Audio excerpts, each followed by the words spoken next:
Olá, nesse vídeo nós vamos continuar tratando dos assuntos ligados à diferença de reino e salvação, conforme nos é apresentado em toda a Escritura, especialmente no Novo Testamento. E dentro dessa divisão maior da diferença de vida eterna e reino, nós havíamos gravado até o último vídeo falando sobre a ressurreição extraordinária, mostrada em Filipenses capítulo 3, versículos de 8 a 11. Agora nós vamos dar sequência aqui, tratando de um assunto que é muito, como que eu posso colocar aqui, é muito colocado na hora de dizer que todos os santos e todos os crentes em Cristo vão ressuscitar ao mesmo tempo e terão o mesmo tempo na ressurreição e também o mesmo peso de glória diante do Senhor, porque todos serão glorificados com a vinda do Senhor Jesus. Os dois textos que parecem fazer referência a isso no Novo Testamento é 1 Tessalonicenses capítulo 4 e 1 Coríntios capítulo 15, dos versículos 20 até o 23. Eu queria dizer que o estudo que eu estou fazendo aqui com vocês tem como base um comentário feito pelo nosso irmão, o erudito George Henry Lang, ou G.H. Lang, como ele é conhecido, e que esse estudo que eu vou estar fazendo, comentando aqui, você pode encontrá-lo na série O Escriba Versado. O link para acessar o vídeo e poder ouvir e ler ao mesmo tempo, porque é um videobook, vai estar aqui na descrição abaixo o link, tá bom? Você pode encontrar já esse material então pronto, depois para você poder ouvir e ler e fazer os seus próprios estudos em cima do que o nosso irmão coloca. Esse material é tirado do livro Primícias e Colheitas, que é um livro que está ainda em inglês, não está disponível na língua portuguesa, mas nós estamos fazendo a tradução dele aos poucos. E o capítulo 2 desse livro é que leva esse título. Quem são os de Cristo Jesus? Essa expressão, os de Cristo Jesus, que em grego é hoitou Christou Iesu. Esse hoitou Christou é um genitivo grego que tem um significado muito profundo e nós esperamos abordar um pouco dele aqui nesse vídeo, conforme nós seguirmos pela graça de Deus, tá bom?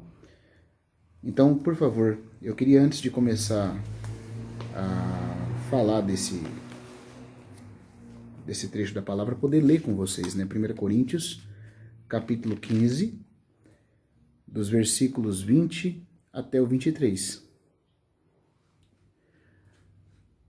O apóstolo Paulo diz assim: Mas de fato Cristo ressuscitou dentre os mortos, sendo ele as primícias dos que dormem. Visto que a morte veio por um homem, também por um homem veio a ressurreição dos mortos.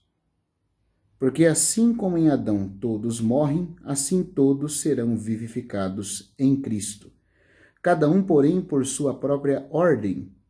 Cristo as primícias, depois os que são de Cristo na sua vinda. Então, eu vim orando a Deus antes de começar aqui. Espero que, de fato, Ele nos assista com a sua misericórdia e que você também ore para que Deus te dê entendimento sobre tudo que nós vamos comentar a partir de agora nesse vídeo. Aqui está a base do nosso estudo de agora, embora eu creia que esse vídeo sobre os de Cristo Jesus, comentado aqui, fazendo aqui o meu comentário, não vai ser só este vídeo, provavelmente nós vamos gravar mais um ou dois vídeos só em cima desse texto, de 1 Coríntios 15, 20 a 23. Então, aqui o comentário do nosso irmão Henry Lang, George Henry Lang, a respeito desse trecho da palavra. Ele fala: sem sombra de dúvidas, é fato que duas partes importantes das Escrituras sobre o tema da ressurreição parecem contemplar todos os crentes como participantes da primeira ressurreição. É o que a gente falou. Se você ler 1 Tessalonicenses 4 e 1 Coríntios 15, do versículo 20 a 23, sem cuidado, você vai pensar que esses de Cristo que serão levados a ele na sua parousia, arrebatados, se refere a todos os cristãos que morreram e a todos os cristãos que estiverem vivos. Porque aparentemente Paulo fala os mortos ressuscitarão, e de fato ele diz, os mortos ressuscitarão primeiro e depois os vivos, nós os vivos seremos glorificados. E parece que ele está se referindo a toda a igreja. Então parece que todos os cristãos, tanto mortos, que serão ressuscitados primeiro, e logo em seguida os vivos glorificados, toda a igreja vai ser tomada na parousia de Cristo.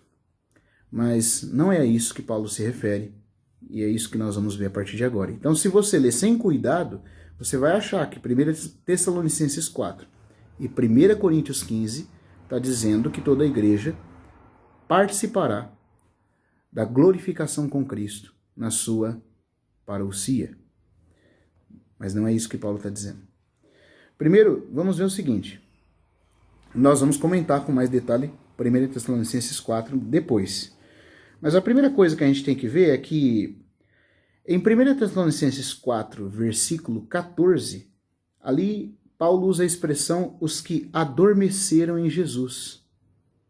Pode conferir na sua Bíblia, ele fala que aqueles que dormem em Jesus, se referindo aos santos que morreram e morreram em união com Cristo. Então, já nós vamos voltar em Tessalonicenses 4, mas vamos tocar só em um ponto aqui. Se 1 Tessalonicenses 4 se refere a todos os cristãos, nós teríamos que dizer, é verdade, então todos os cristãos vão ressuscitar na primeira ressurreição. Mas preste atenção no termo que Paulo usa. Ele fala que essa ressurreição na parousia de Cristo é para aqueles que adormeceram em Jesus. É isto necessariamente o fato concernente ao fim de todos os crentes a morrerem? Ou seja, nosso irmão Lang pergunta aqui, adormecer em Jesus é uma verdade a respeito de todos os cristãos que morrem? Será que todos os cristãos que morreram antes do Senhor voltar, morreram em Jesus? Essa é a pergunta que ele faz.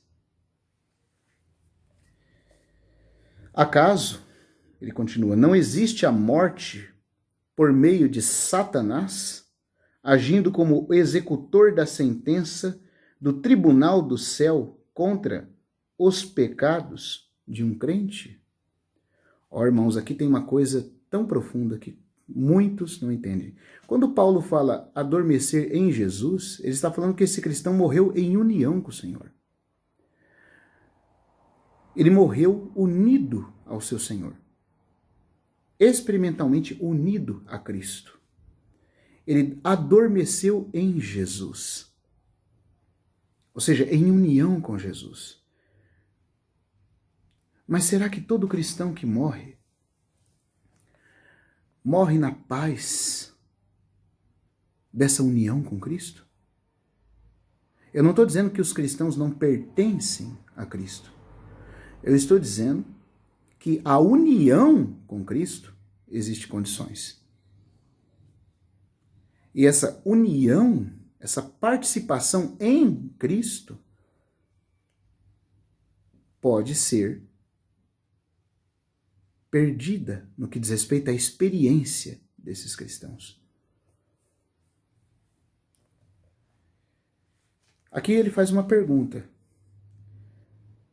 Se nós lermos a Bíblia com cuidado, nós vamos ver que sim, é possível que alguns cristãos morram de morte prematura porque deram brecha para que Satanás os tocasse.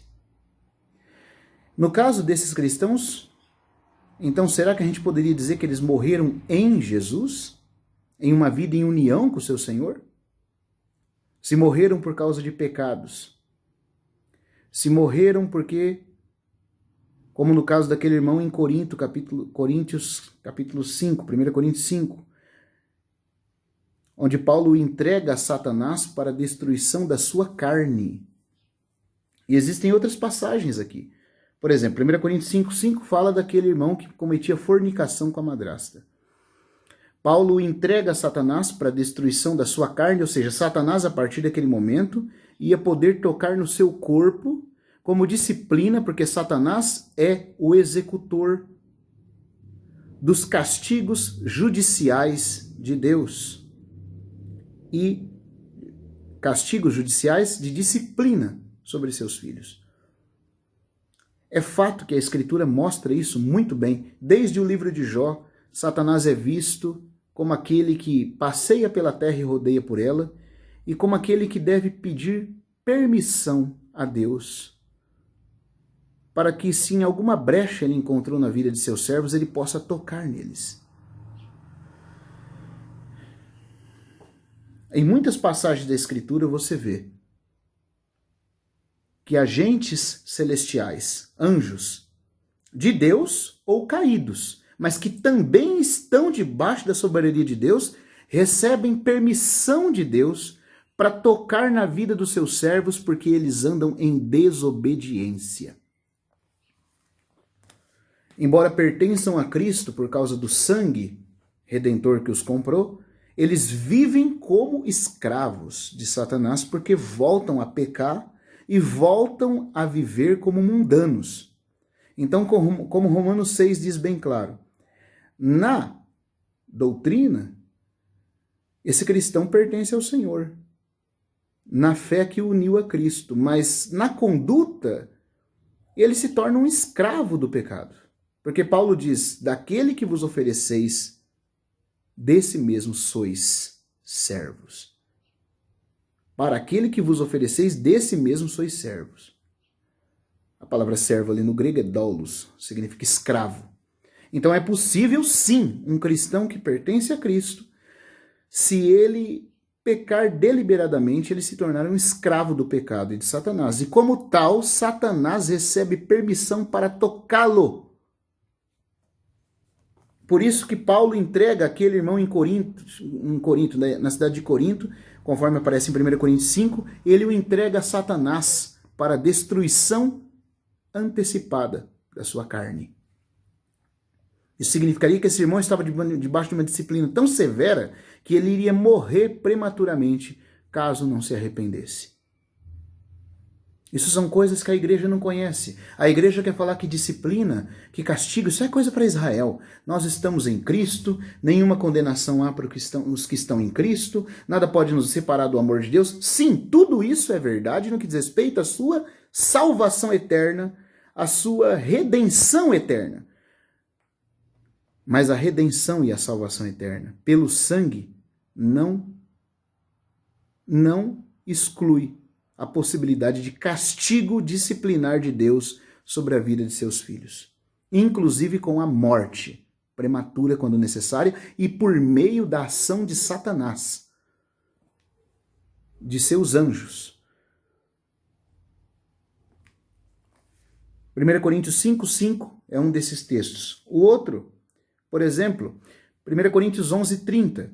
O apóstolo Paulo cita o caso de alguns coríntios, coríntios ali, aliás, que tocaram na mesa do Senhor de forma irreverente, de forma qualquer, sem discernir o corpo. E o que aconteceu com eles?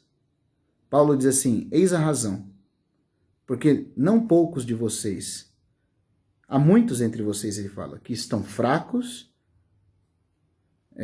outros doentes, e não poucos os que dormem. Mas presta atenção, Paulo diz que eles dormiam, não diz que eles dormiam em Jesus. Sim, porque a morte em seu estado e seu potencial final nunca pode matar verdadeiramente um cristão. O Senhor Jesus disse: eu lhes dou a vida eterna e jamais perecerão. Jamais. Nunca perecerão eternamente. Isso é um fato. Então, o máximo que acontece conosco agora, sendo cristãos, é o sono da morte. Mas esse sono pode ser em Jesus ou pode ser por disciplina, porque nós pecamos contra Deus e nos tornamos abertos à ação da correção divina e do toque do inimigo de Deus. No caso dos coríntios, tocaram na mesa do Senhor de forma irreverente, sem discernir o corpo, com viver pecaminoso, com facções, com rixas um com o outro, e o Senhor os colocou para dormir. A muitos deles. Então a pergunta fica sendo refeita. Acaso é o caso de todos os cristãos? Tessalonicenses 4 está falando sim, que os que dormem em Jesus serão trazidos em sua companhia, na sua parousia nos ares. Mas é os que dormem em Jesus. Os que dormem em Jesus terão o privilégio de ressuscitar na parousia para o reino vindouro. Mas nem todos os cristãos dormem em união com Jesus na sua experiência. Muitos, como a gente está vendo aqui, no caso do irmão em Corinto, que morreu, mas que iria morrer, graças a Deus ele se arrependeu, como aparece na segunda carta de Paulo aos Coríntios, mas ele ia ser tocado por Satanás, e Satanás teria permissão para destruir seu corpo físico. O pecado não é brincadeira. O pecado, o salário do pecado é a morte. Você peca e o pecado te paga. E o salário que ele te dá é a morte. E Satanás é o executor dessa morte, porque ele é aquele que tem o poder da morte, como diz em Hebreus. Ou seja, ele é aquele que tem livre ação na morte. As chaves da morte estão com o Senhor Jesus. Mas quem executa, quem é aquele que age para trazer morte, é Satanás. Claro que ele precisa de permissão. Por isso que quem tem a chave é Cristo. Mas o executor da morte é Satanás. É Satanás. E ele ia tocar nesse irmão em Corinto. Acaso esse irmão em Corinto, fornicando com a madrasta, se morresse, ia morrer em Jesus? Em união com o seu Senhor? Não. Ele pertence a Jesus, mas não estava vivendo uma vida de união com Jesus. Acaso os coríntios que tocaram na mesa do Senhor de forma irreverente morreram antecipados? Muitos deles. Também Atos 5. Você pode ver Atos 5, versículo 10, o caso de Ananias e Safira, que mentiram ao Espírito Santo, mas eles eram da Assembleia dos Irmãos da Igreja Primitiva. Todavia, a presença do Senhor era tão real no meio daqueles irmãos, que quando Ananias e Safira mentiram, expiraram, caíram mortos no mesmo dia. E você vai encontrar a mesma coisa se você ler 1 Timóteo capítulo 1, versículo 19 e 20, quando Paulo entrega Himeneu e Alexandre a Satanás, para que eles não blasfemem, para que eles aprendam. Veja, ele não entregou essas duas pessoas, que provavelmente são dois cristãos, mas dois cristãos que apostataram e estavam ensinando heresias aos irmãos. Paulo diz que os entregou a Satanás não para que eles fossem perdidos eternamente, porque nenhum cristão pode se perder eternamente. Mas dispensacionalmente, temporariamente, ele pode sim ser disciplinado, inclusive pela ação de Satanás, que é o executor de toda a morte, quando você anda em desobediência deliberada diante de Deus. Himeneu e Alexandre, Paulo os entregou para que aprendessem. Ou seja, o coração do apóstolo não era que eles se perdessem, porque ele sabia também que não é possível um cristão se perder eternamente. Também não era para que eles morressem, mas era para que, através de Satanás tocá-los, quem sabe eles pudessem se arrepender antes de morrerem. Disciplina na igreja é uma coisa que quase não se fala hoje. Mas Paulo entregou. Como um arauto de Cristo que era, ele sabia que o caso desses dois era praticamente incurável, a não ser por uma disciplina tão severa como essa. E eu pergunto, se Paulo entregou Satanás, você acha que Satanás não ia tocar nesses dois? Que eles não poderiam também terem sua carne destruída, seus corpos ficando adoentados e até mesmo morrendo prematuramente? Certamente que sim, exceto se o arrependimento viesse mais rápido. Então não parece que não é todos os cristãos que morrem em Jesus. Sim, se um cristão morre em união com Cristo, em Jesus, ele terá parte na primeira ressurreição. Ele não está falando aqui de cristãos que pertencem de maneira posicional a Cristo. Ele está falando de alguns que vivem em união com Cristo e morrem nesse estado. Você também pode ver que em alguns casos, como 1 João 5, 16 a 17, fala do pecado para a morte, que alguns pensam que é a morte eterna. Impossível, porque ali quem peca para a morte é o irmão, João fala. E um irmão tem vida eterna, senão não é irmão. E o Senhor Jesus diz que quem tem vida eterna jamais perecerá eternamente. E nós já falamos o porquê disso nos vídeos aqui anteriores. Sugiro que você assista. Então, o pecado para a morte não está falando de morte eterna, está falando de morte como nesses casos aqui. Alguém que vive tanto em pecado, rejeitando as oportunidades de arrependimento, que Deus, na sua mão governamental, tem que pô-lo para dormir mais cedo. Por esses, João fala que nem ore. Não porque Deus não queira perdoar, mas porque o caso desse irmão, de uma dureza no coração, já está tão avançado, que se Deus deixar ele tempo mais vivo, ele vai continuar apenas pecando. É nesse contexto que acontece o pecado para a morte. Mas do pecado para a morte nós vamos falar em vídeos futuros, que é um assunto que tem que ser bem explicado.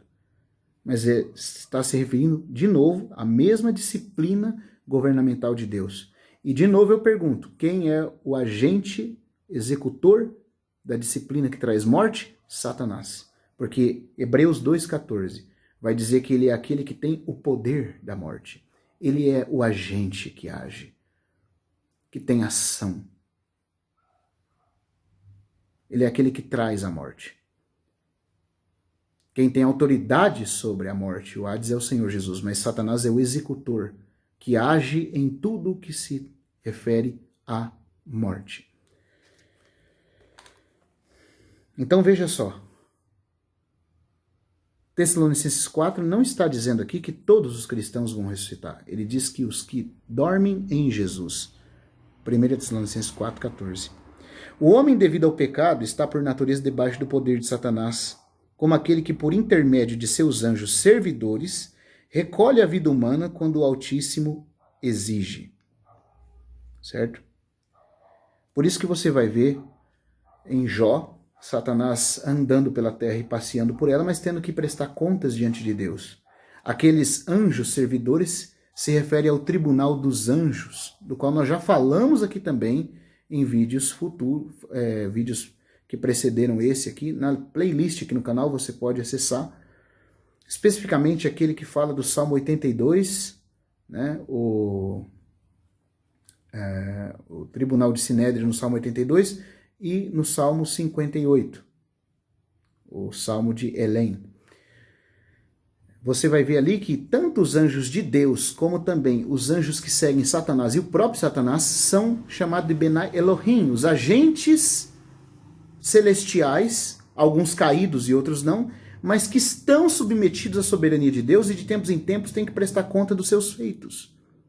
E assim como os anjos de Deus servem a Deus guardando o seu povo, os anjos de Satanás servem Satanás, e quando a ordem de Deus é dada, porque permissão e legalidade foi achada entre os homens, esses anjos de Satanás têm a brecha necessária para ceifar a vida humana antes do tempo.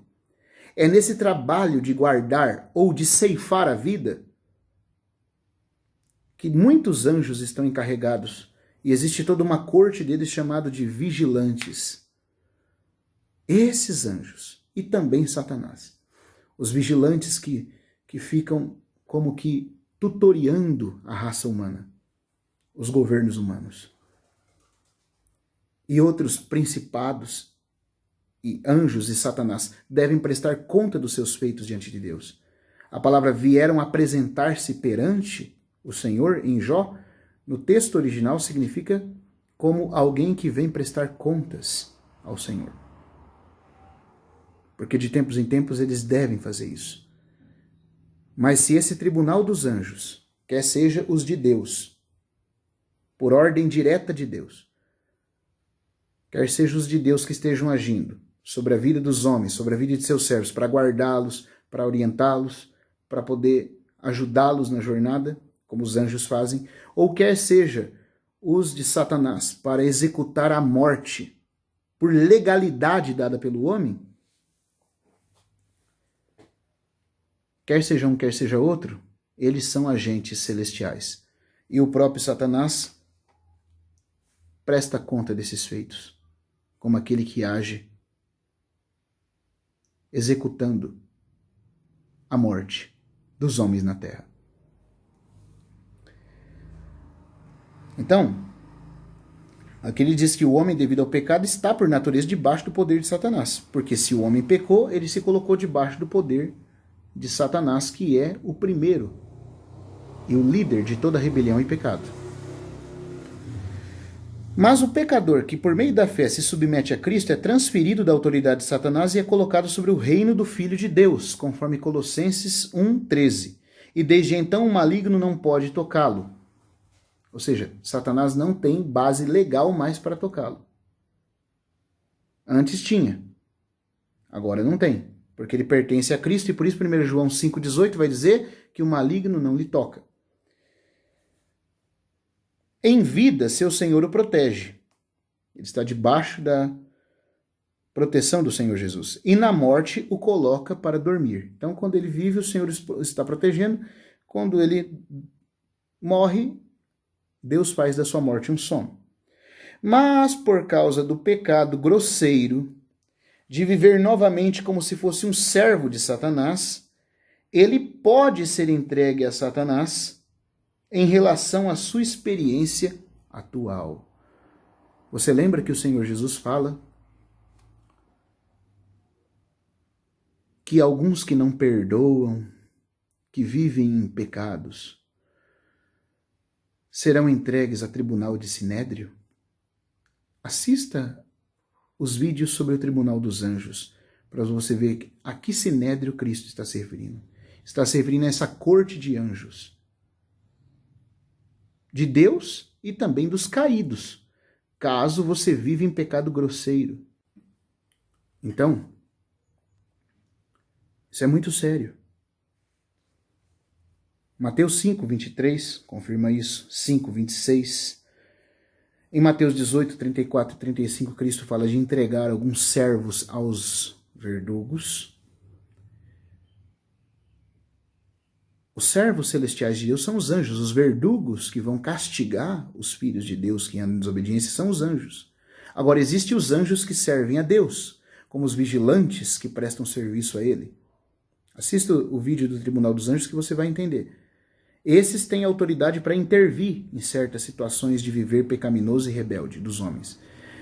E quando eles decretam que certa disciplina tem que ser aplicada, aí Satanás e seus anjos têm a base legal para entrar e executar a punição e a morte, porque ele é aquele que tem o poder. Ou seja, a livre ação quando a base legal para a morte é dada. Então ele pode ser entregue a Satanás em relação à sua experiência atual, bem como em sua vida corporal, fazendo com que então Satanás possa ser autorizado a interromper sua vida, como mostram as passagens acima. Neste caso, essa morte não pode ser chamada de lucro, como a de Paulo. Paulo disse, para mim o viver é Cristo e o morrer é lucro, o morrer é ganho. Sim, é verdade, mas você quer falar como Paulo? Viva como ele. Será que se nós morrêssemos aqui, nós poderíamos dizer que a nossa morte é lucro?